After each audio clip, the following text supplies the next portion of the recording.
Hello friends, नमस्कार। मैं हूं नीरज राय और स्वागत है आपका फार्मा हट्स में।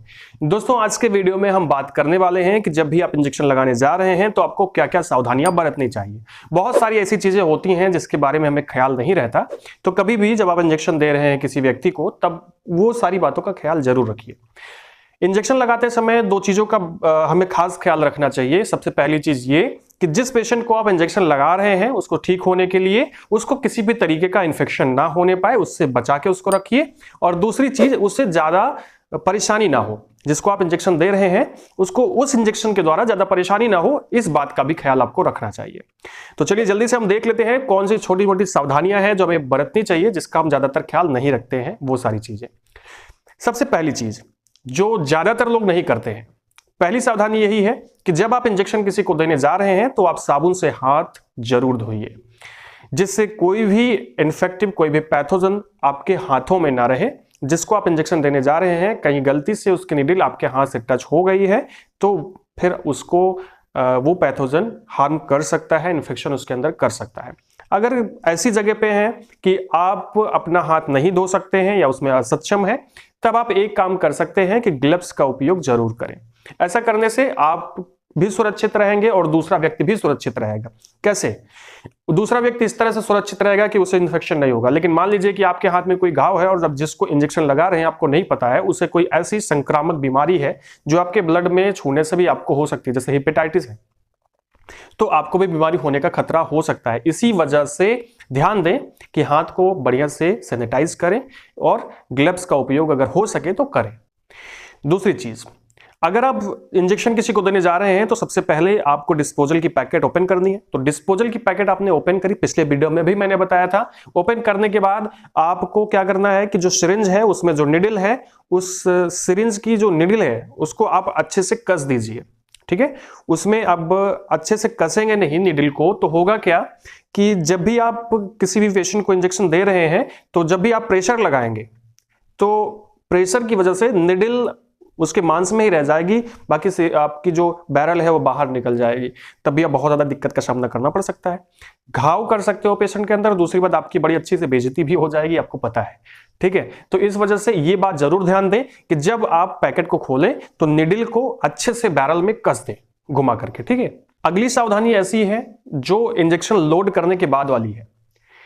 इंजेक्शन को लोड जब हम करते हैं, इंजेक्शन की जो मतलब सिरिंज के अंदर, बैरल के अंदर जब पूरी दवा आ जाती है, तब एक बात का खास ख्याल रखना चाहिए आपको। पिछले वीडियो में शायद मैंने उसको नहीं बताया था, कोई कमेंट आया था कि उसमें एयर फ्री करना होता है। तो जैसे जब आप इंजेक्शन लोड कर रहे हैं तब बैरल के अंदर जरा से भी एयर नहीं होनी चाहिए, उसको आपको फ्री करना है। कैसे फ्री करना आप वीडियो में देखते रहिए।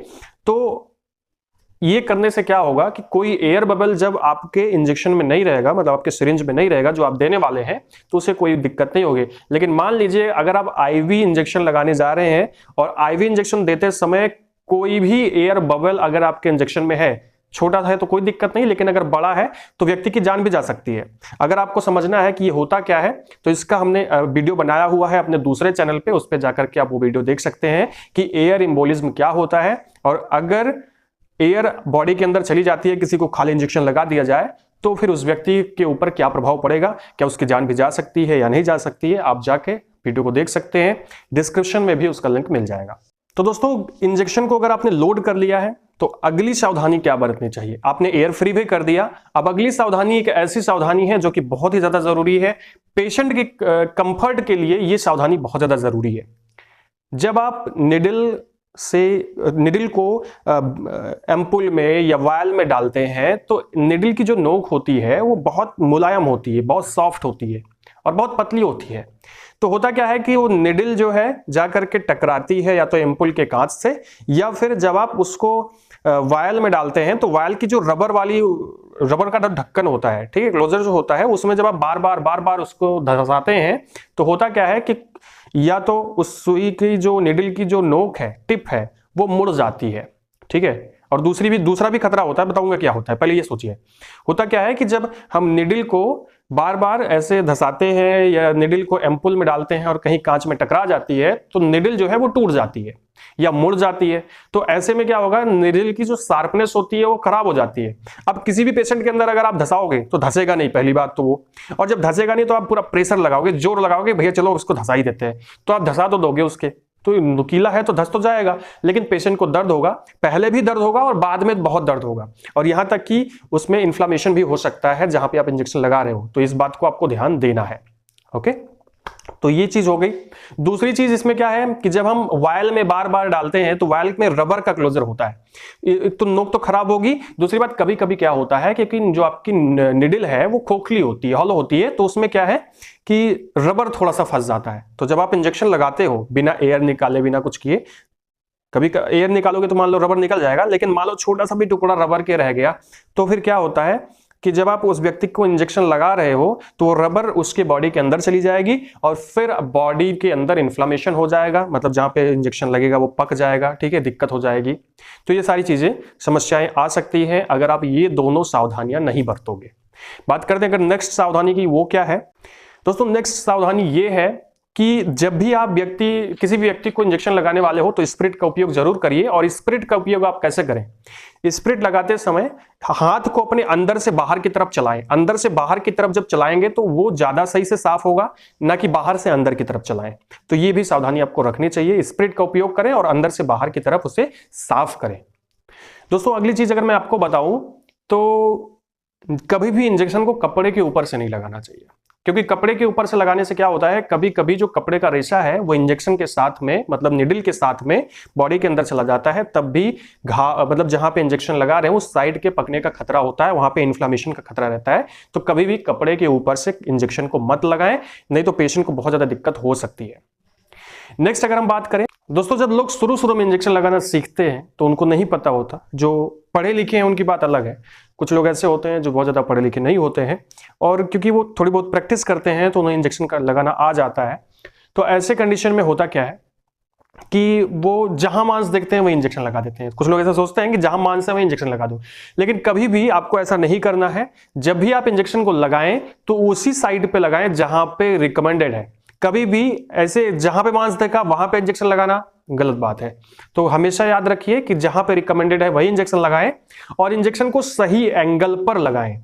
सही एंगल पर अगर आप लगाएंगे तो दिक्कत नहीं होगी, लेकिन अगर आप बार बार मतलब एंगल को बहुत ज्यादा चेंज कर देंगे, थोड़ा बहुत चेंज करते हैं तो बहुत ज्यादा दिक्कत नहीं होने वाली है, लेकिन अगर ज्यादा चेंज करते हैं, आईएम में ज्यादा चेंज कर दिए, 90 पे लगाना है आपको, आपने 45 डिग्री कर दिया, तो फिर वो जहां इंजेक्शन को पहुंचना है वहां नहीं पहुंचेगा, मतलब दवा जहां पहुंचनी है वहां नहीं पहुंचेगी, तो उसका कोई फायदा नहीं होगा और नुकसान भी कर सकता है।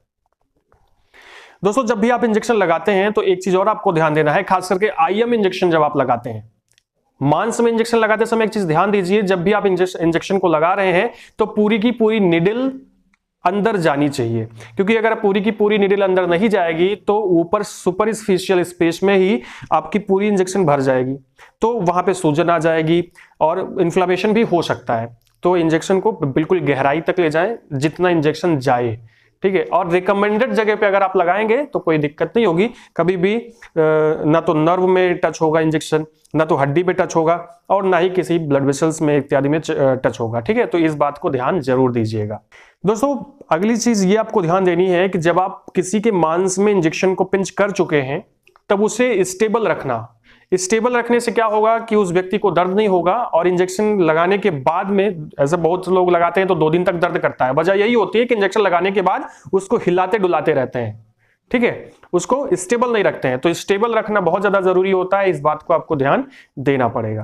दोस्तों जब हम इंजेक्शन लगाना सीख रहे होते हैं तो आईएम लगाना क्योंकि आसान होता है तो आईएम लगाना हम सीख जाते हैं, लेकिन आईवी इंजेक्शन देना नहीं सीखे होते हैं। तो कभी कभी हमें आईवी इंजेक्शन मिलता है कि इसको लगाना है, आपके ट्रेनर ने आपसे कहा कि जाओ लगा दो, तो आप बिना ट्रेनर की सहायता से गए, वैसे अपने आप गए, आपने ये नहीं कहा शर्म की वजह से कि मैं नहीं लगा पाता हूं। आईवी इंजेक्शन लगाना था, आप नहीं लगा पाते थे, आपने क्या किया, लोड किया, आपने आईएम लगा दिया। तो ऐसी कंडीशन में बहुत ज्यादा दिक्कत हो जाएगी। तो कभी भी आईवी इंजेक्शन को आईएम और आईएम को आईवी नहीं देना चाहिए। हमेशा जो इंजेक्शन जिस लिए रिकमेंडेड है उसी तरह से आपको उसे देना चाहिए। ऐसा करेंगे तो बहुत ज्यादा दिक्कत नहीं होगी। दोस्तों ये सारी चीजें कुछ थी कॉमन ऐसे क्वेश्चंस जो कि इंजेक्शन देते समय आपको ध्यान रखना चाहिए। इन सभी बातों का अगर आप ख्याल रखेंगे तो आपको कभी भी इंजेक्शन लगाते समय बहुत ज्यादा दिक्कत नहीं होगी और बाद में आपको यही कहा जाएगा कि आप बहुत अच्छा इंजेक्शन लगाते हैं। दोस्तों अगर हमारा ये वीडियो आपको अच्छा लगा हो और इससे कुछ भी समझ में आया हो तो हमारे चैनल को सब्सक्राइब कर दीजिएगा, वीडियो को लाइक कर दीजिएगा और शेयर कर दीजिएगा अपने फ्रेंड्स के साथ। हमें इंस्टाग्राम पे फॉलो कर लीजिएगा। Thank you.